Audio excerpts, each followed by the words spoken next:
अब हम देखते हैं कि पादपों में पदार्थों का परिवहन किस प्रकार होता है।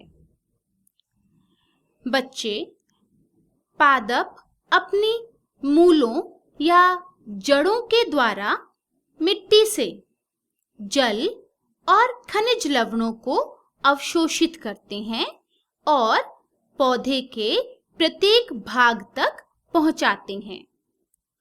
पौधों में पत्ते यानी कि लीव्स जल और कार्बन डाइऑक्साइड का उपयोग करके प्रकाश संश्लेषण की क्रिया के द्वारा अपना भोजन बनाते हैं।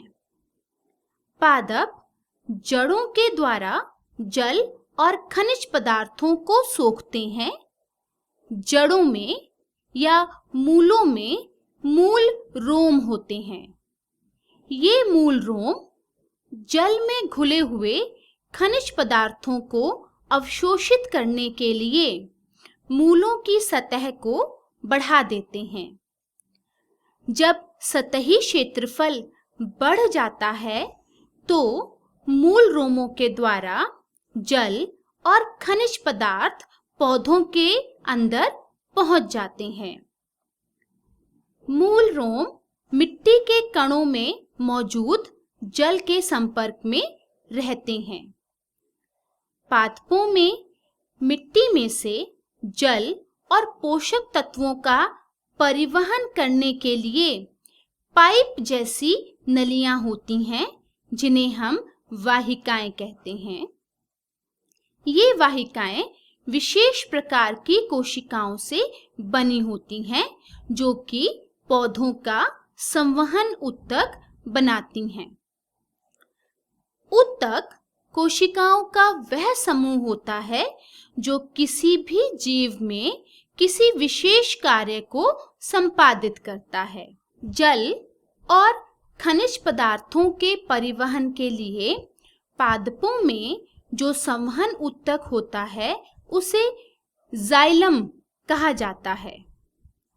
जाइलम चैनल्स और नलियों का एक निरंतर सतत जाल बनाता है जो जड़ों को तने और शाखाओं के माध्यम से पत्तियों तक जोड़ता है और इस तरह बना यह तंत्र पूरे पादप में जल का परिवहन करता है।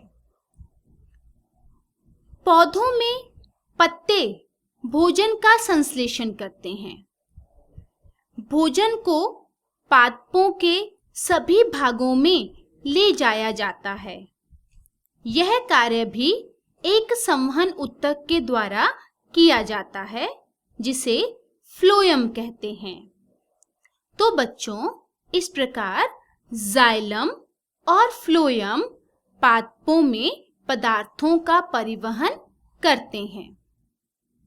बच्चों, आप पहले भी पढ़ चुके हैं कि पौधे वाष्पोत्सर्जन के प्रक्रम के द्वारा बहुत ज्यादा जल निर्मुक्त करते हैं। पादप मिट्टी में से खनिज पदार्थों और जल को अवशोषित करते हैं। अवशोषित किया गया सारा जल पौधों के द्वारा उपयोग नहीं किया जाता। पत्तियों की सतह पर उपस्थित रंध्रों या स्टोमेटा में से यह जल वाष्पोत्सर्जन की प्रक्रिया के द्वारा वाष्पित हो जाता है। पत्तियों में से जल के वाष्पन से एक खिंचाव विकसित होता है। यह खिंचाव पौधों में जड़ों के द्वारा जल के अवशोषण में मदद करता है। वाष्पोत्सर्जन पौधों को ठंडा रखने में भी सहायक होता है। चलिए बच्चों, अब हम इस पाठ की दोहराई करते हैं। परिसंचरण तंत्र में हृदय और रक्त वाहिनियां होती हैं।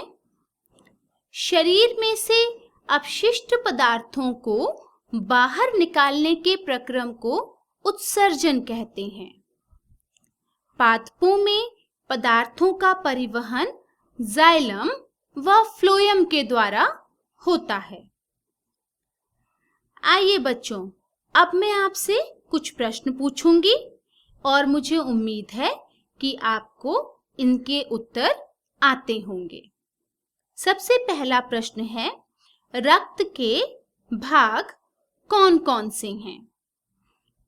जी हाँ, लाल रक्त कणिकाएं या लाल रक्त कोशिकाएं, श्वेत रक्त कोशिकाएं और पट्टिकाणु या प्लेटलेट्स।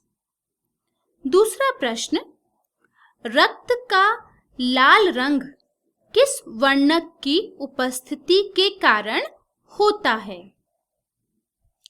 जी हाँ, रक्त का लाल रंग हीमोग्लोबिन की उपस्थिति के कारण होता है। प्रश्न 3, जब हमें चोट लगती है तो रक्त का कौन सा भाग रक्त को बहने से रोकने में सहायता करता है? जी हाँ बच्चों, प्लेटलेट्स या पट्टिकाणु रक्त का थक्का बनाकर चोट लगे भाग से रक्त को बहने से रोकते हैं। चौथा प्रश्न, सामान्य मनुष्य की हृदय स्पंद दर कितनी होती है? बच्चों, सामान्य मनुष्य की हृदय स्पंदन दर 70 से 80 प्रति मिनट होती है।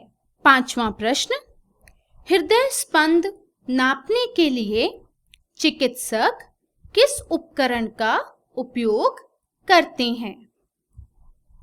जी हाँ बच्चों, आप सबने देखा होगा डॉक्टर्स के गले में स्टेथोस्कोप होता है। इस स्टेथोस्कोप का उपयोग चिकित्सक हृदय स्पंद को आवर्धित कर कर सुनने में काम में लेते हैं। चलिए बच्चों, अब हम मिलान करते हैं। आपने मिलान करना है रंध्र, जाइलम, फ्लोएम, हीमोग्लोबिन, मानवीय हृदय, वृक्क या गुर्दे। इन्हें हमने मिलान करना है कॉलम बी में। कॉलम बी में हमारे पास हैं 4 कक्ष, वाष्पोत्सर्जन, पौधों में भोजन का परिवहन, पौधों में जल का परिवहन, मानवीय उत्सर्जन तंत्र का भाग और लाल रक्त कोशिकाओं में। जब हम कॉलम 1 को कॉलम 2 से मिलाते हैं तो रंध्र वाष्पोत्सर्जन के लिए काम में लाए जाते हैं, जाइलम पौधों में जल का परिवहन करता है, फ्लोएम पौधों में भोजन का परिवहन करता है, हीमोग्लोबिन लाल रक्त कोशिकाओं में पाया जाता है, मानवीय हृदय में 4 कक्ष पाए जाते हैं और वृक्क या गुर्दे मानवीय उत्सर्जन तंत्र का भाग हैं।